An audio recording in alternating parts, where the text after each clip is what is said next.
in this direction. So, right, so you want to get him deep and low, and that's when you ask him to trot. Okay. A little bigger trot. Yes, ma'am.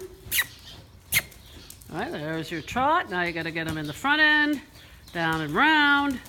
And you have to look at him and make sure his head is between his shoulders so that you're not overbending him and letting him pop that outside shoulder. Okay, so let's get him lower and deeper. Obviously, he's inconsistent in the bridle. Good. And that's when you want to slow the posting by making it longer. And then easy. Little leg pushes him up. Good. Back in the, come on. And trot on again.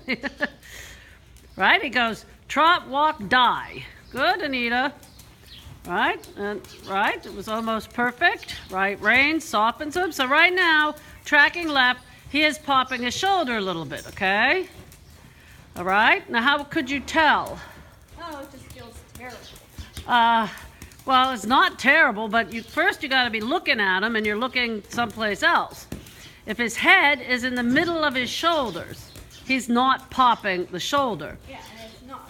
Okay, if you have him too much bent left, then he is. But you're, what? It's all wacko. Right, but you're telling me to bend him to put him in the bridle. I want to bend him, counter bend him, I think. Well, right now, you just need to let him stretch down a little bit to go in the bridle. Good. And you need to stay looking at him, like with, OCD, to make sure he's always straight. Good, keep the rhythm. I know, but he's not straight. It feels terrible. When he goes on, when you get off your left rein and go forward with a little bit, he goes straight. Good. Okay, but then you can't let him stretch down. Your right rein has to create those boundaries that says, no, now he's straight. And then you have to think both hands inside to turn and keep him on the bit, okay? So then you have to fix him when he comes above the bit. Good, good. But most of the time you're looking to the left. Your nose should always be between his ears. Good. And a lot of when you say, oh my God, he's terrible, he looks pretty damn good, okay? So right rein, both hands inside. Good, good. Good. So when you keep him straight, he has to work equally on both hind legs, and who the hell wants to do that, right? But it's your job to fix everything.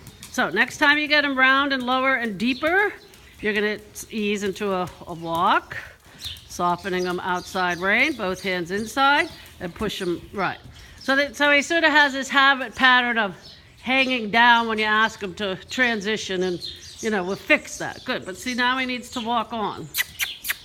Right, walk on, because he goes trot, walk, die. He should go trot, walk, walk on. Like, look how pretty this walk is. Is he straight? Yeah. Right, right. You're the one who has to fix him. And this is very nice. Keep him walking, though. And this is exactly what you want at the trot. And you can see that nice muscle going into the base of his shoulder. Yeah. So hopefully, next time we come, his neck will be twice as big. Okay? Let's go back to the trot. All right, so it's your job to, yeah, good, very nice. Down, down, up. Good. Right, so you want to make your circle, and most people want to make the circle by pulling on the inside rein. You want to make your circle by thinking both hands inside. You want to ride him from his outside shoulder. Very good. And he's straight. And you're thinking both hands left to turn. Good. If he comes above the bit, then maybe you're going to bend him a little bit. Okay, remember when we were standing at the hoe? We gave him a little bend, then we put him back straight. You want to do the same thing trotting, okay? Good, good. Right? Keeping the long neck, good. Very nice. And then you're going to, right, fix him. And then you're going to ease yourself outside. What are you looking at? Put your nose between his ears. How would you even know if he was straight if you're not looking at him? So another way to really work to keep the horse straight is to ride off the railing. Now it's a little bit harder in here because it's already small. Look at your horse. But you want to stay, maybe 1.5 feet off the railing. So your outside rein and outside leg is going to keep them off the railing. Good. And or riding your straight lines off the railing. Okay? Always riding your horse forward, rhythmically forward, and you putting them straight. They don't just go straight. So getting him to lower his head, and then you're going to ease yourself into a walk. And let's try to make him walk into the walk this time. Good, twice as good. And then we'll let him go all the way down.